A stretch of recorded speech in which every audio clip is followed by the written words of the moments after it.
Thank you, Mr. President and members of the Court.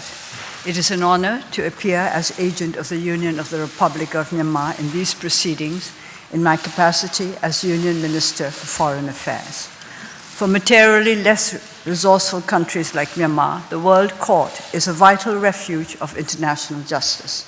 We look to the Court to establish conditions conducive to respect for obligations arising from treaties and other sources of international law, one of the fundamental objectives of the United Nations Charter. In the present case, Mr. President, the Court has been asked to apply the 1948 Genocide Convention, one of the most fundamental multilateral treaties of our time. Invoking the 1948 Genocide Convention is a matter of utmost gravity. This is a treaty that we made following the systematic killing of more than 6 million European Jews, and that my country wholeheartedly signed as early as 30th December 1949 and ratified on 14th March 1956. Genocide is a crime that the International Criminal Tribunal for Rwanda applied in response to the mass killing of perhaps 70% of the Tutsis in Rwanda.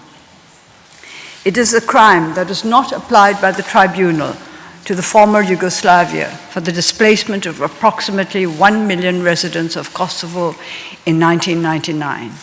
Neither was it applied by that tribunal nor by this court when deciding upon the exodus of the Serb population from Croatia in 1995. In both situations, international justice resisted the temptation to use this strongest of legal classifications because the requisite specific intent to physically destroy the targeted group in whole or in part was not present.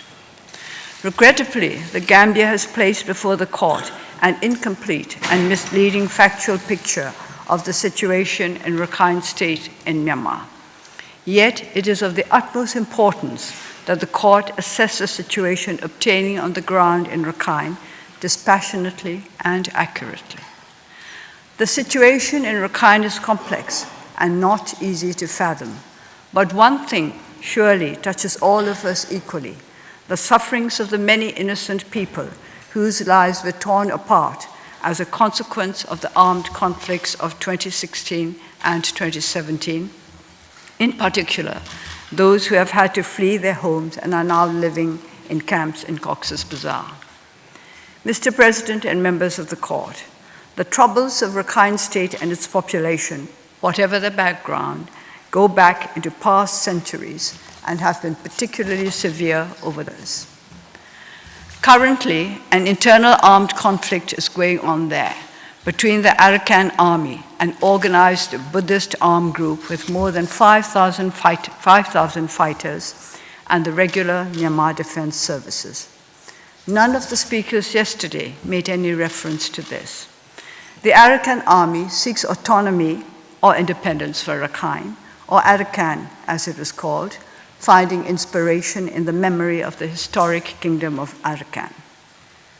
This conflict has led to the displacement of thousands of civilians in Rakhine. Standard security restrictions, such as curfew and checkpoints, are in place at present in the conflict zone and affect the situation of civilians there, regardless of their background.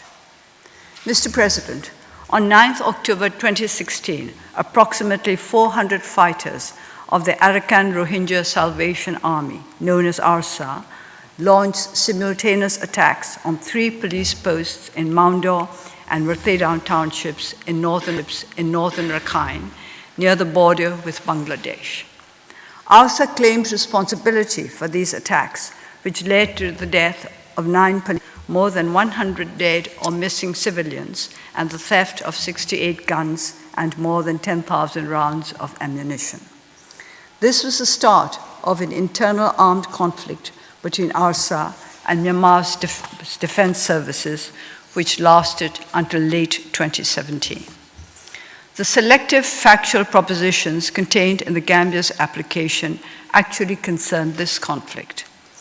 In the months following the 9th October 2016 attacks, ARSA grew in strength in the Maundor, Budidao, and Rothaidam townships in northern Rakhine.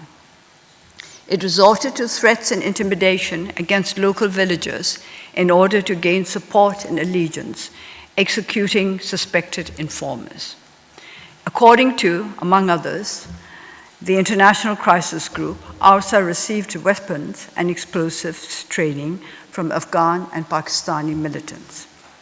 In the early morning of 25th August 2017, several thousand ARSA fighters launched coordinated attacks on more than 30 police posts and villages and an army base in North Rakhine.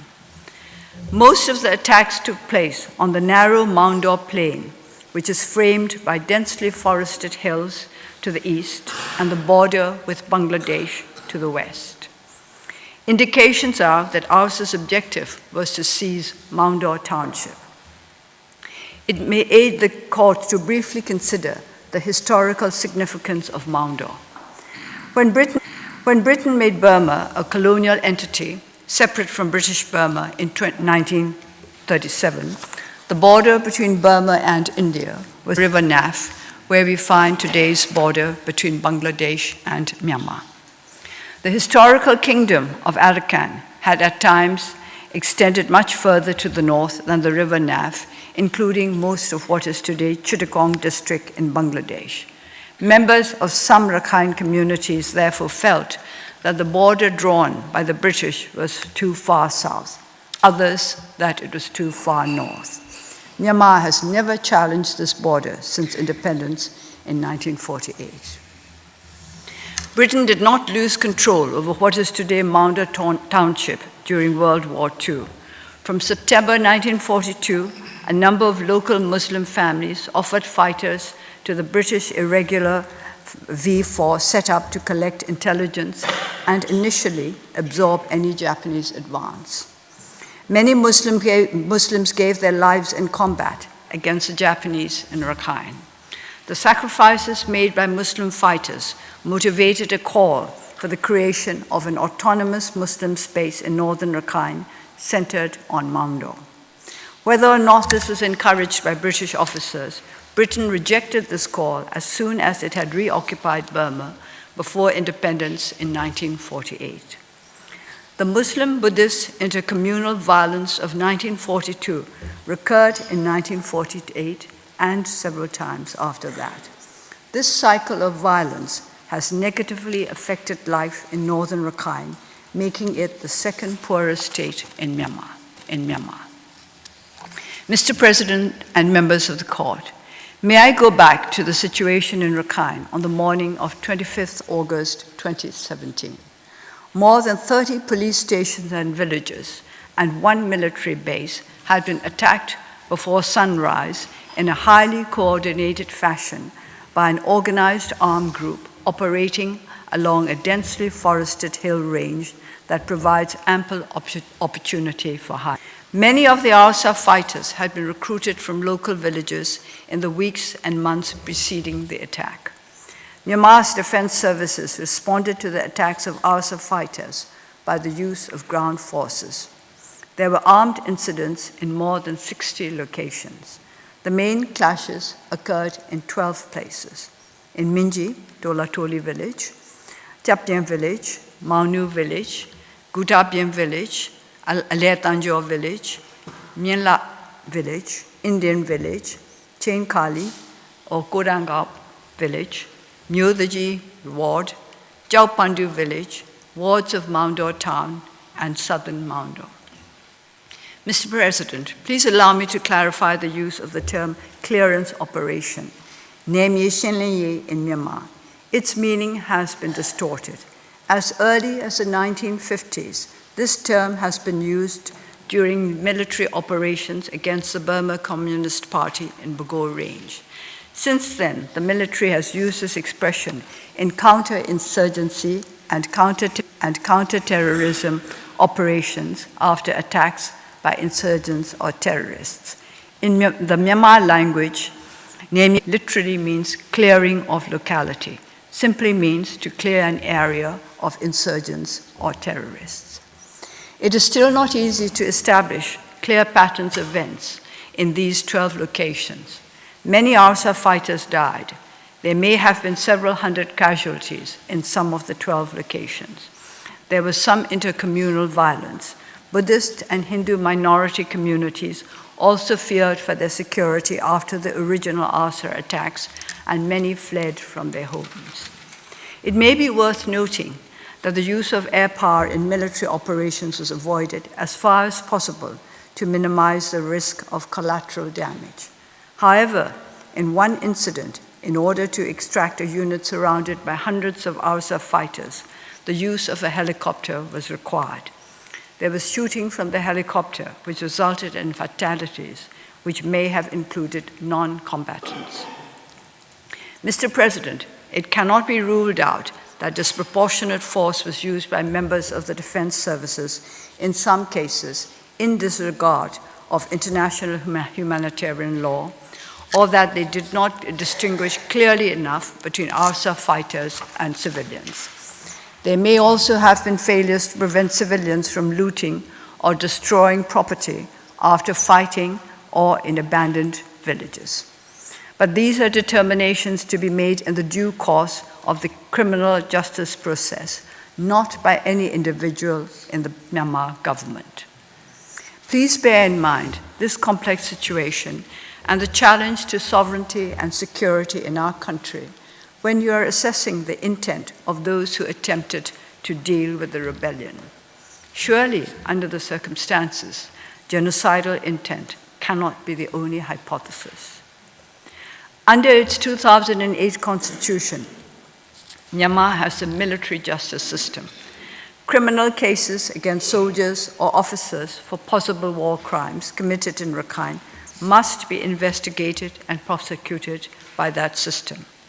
On 25 November 2019, the Office of the Judge Advocate General announced the start of a court-martial for allegations linked to the Gudapian village incident, one of the 12 main incidents referred to earlier. The office also let it be known that there will be additional courts-martial if further incriminating evidence is brought up by the Independent Commission of Inquiry. The ICOE is an independent special investigation procedure established for Rakhine allegations by the President of Myanmar, chaired by a former Deputy Minister from the Philippines, with 3 other members, including a former Under-Secretary General of the United Nations from Japan. On 26 November 2019, this commission announced that it had taken about 1,500 witness statements from all affected groups in Rakhine, and that it has interviewed 29 military personnel who were deployed to the affected townships in northern Rakhine during the military operations from 25th August 2017 to 5th September 2017, as well as 20 police personnel who were stationed at the police posts that were attacked on 25th August 2017. There is currently no other fact-finding body in the world that has garnered relevant first-hand information on what occurred in Rakhine in 2017 to the same extent as the Independent Commission of Inquiry and the Office of the Judge Advocate General in Myanmar. This fact reinforces my sense that I should refrain from any action or statement that could undermine the integrity of these ongoing criminal justice processes in Myanmar. They must be allowed to run their course. It is never easy for armed forces to recognize self-interest in accountability for their members and to implement to accountability through actual investigations and prosecutions. I respectfully invite the members of the court to consider for a moment the record of other countries. This is a common challenge even in resource-rich countries. Recent cases in the news headlines illustrate that even when military justice works, there can be reversals. This can also happen in Myanmar. As part of the overall efforts of the Myanmar government to provide justice, a court-martial found that 10 Muslim men had been summarily executed in Indian village one of the 12 locations of serious incidents referred to earlier. It sentenced 4 officers and 3 soldiers, each to 10 years in prison with hard labor. After serving a part of their sentences, they were given a military pardon. Many of us in Myanmar were unhappy with this pardon. Other cases are undertaken without controversy. For example, in the Mansi case, a court-martial sat close to the location in Kachin State where 3 internally displaced civilians had been killed. It sentenced 6 soldiers, each to 10 years in prison, in January 2018. Relatives of the victims and local civil society representatives were invited to the proceedings. The Office of the Judge Advocate General in Myanmar is, by our standards, well-resourced, with more than 90 staff and a presence in all regional commands throughout the country. I'm encouraged by the Gutabiem court-martial, and I expect the office to continue its investigations and prosecutions based on reliable evidence gathered in Rakhine and from persons who witnessed what happened there.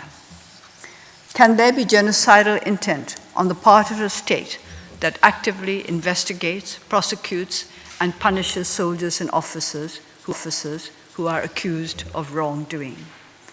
Although the focus here is on members of the military, I can assure you that appropriate action will also against civilian offenders in line with due process. There will be no tolerance of human rights violations in the Rakhine or elsewhere in Myanmar. Mr. President, there are those who wish to externalize accountability for alleged war crimes almost automatically without proper reflection. Some of the United Nations human rights mandates relied upon in the application presented by the Gambia have even suggested that there cannot be accountability through Myanmar's military justice system. This not only contradicts Article 20B of the Constitution of Myanmar, it undercuts painstaking domestic efforts relevant to the establishing of cooperation between the military and the civilian government in Myanmar in the context of a constitution that needs to be amended to complete the processation. That process is now underway at the Piramzu Hluttaw, the Union Parliament. The emerging system of international criminal justice rests on the principle of complementarity. Accountability through domestic criminal justice is the norm. Only if domestic accountability fails may international justice come into play. It would be inconsistent with complementarity to require that domestic criminal justice should proceed much faster than international criminal justice. A rush to externalize accountability may undermine professionals in domestic criminal justice agencies. What does the appearance of competition between domestic and international accountability do to the public's trust in the intentions of impatient international actors? No stone should be left unturned to make domestic accountability work.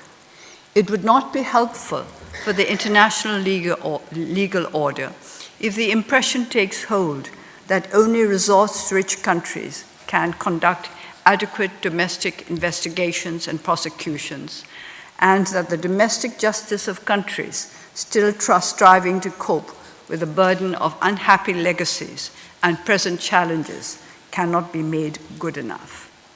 The Gambia will also understand this challenge with which they too are confronted. Mr. President and members of the Court, these reflections are relevant to the present hearing because the applicant has brought a case based on the genocide. We are, however, dealing with an internal armed conflict started by coordinated and comprehensive attacks by the Arakan Rohingya Salvation Army, ARSA, to which Myanmar's defense services responded.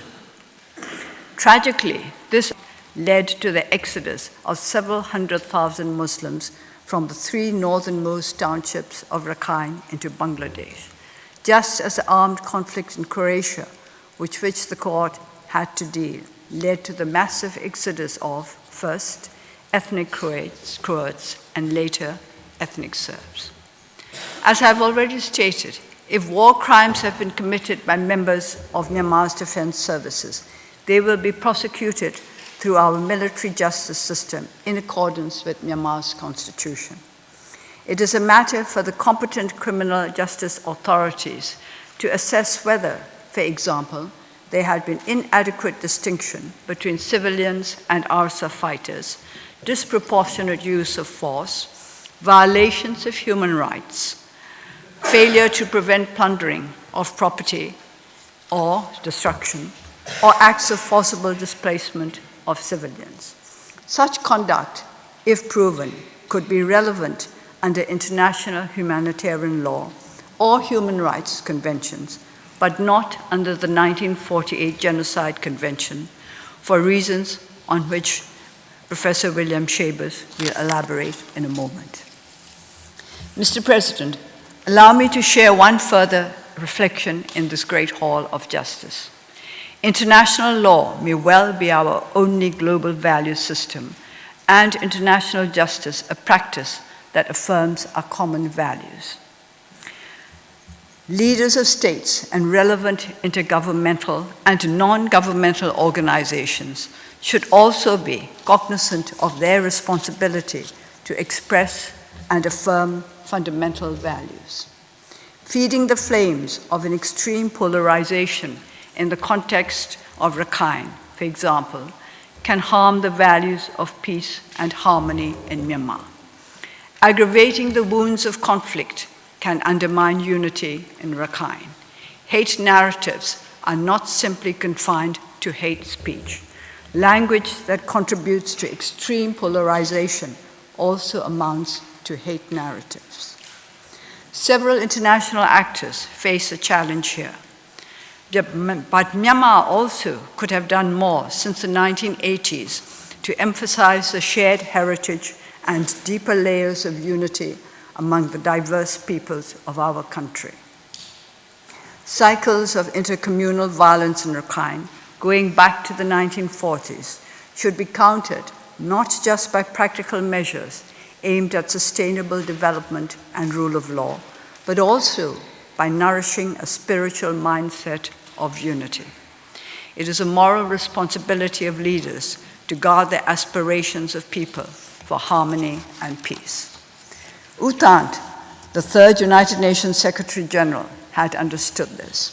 He wrote in his memoirs, View from the UN, published in 1974, "I even believe that the mark of the truly educated and imaginative person facing the 21st century is that he feels himself to be a planetary citizen."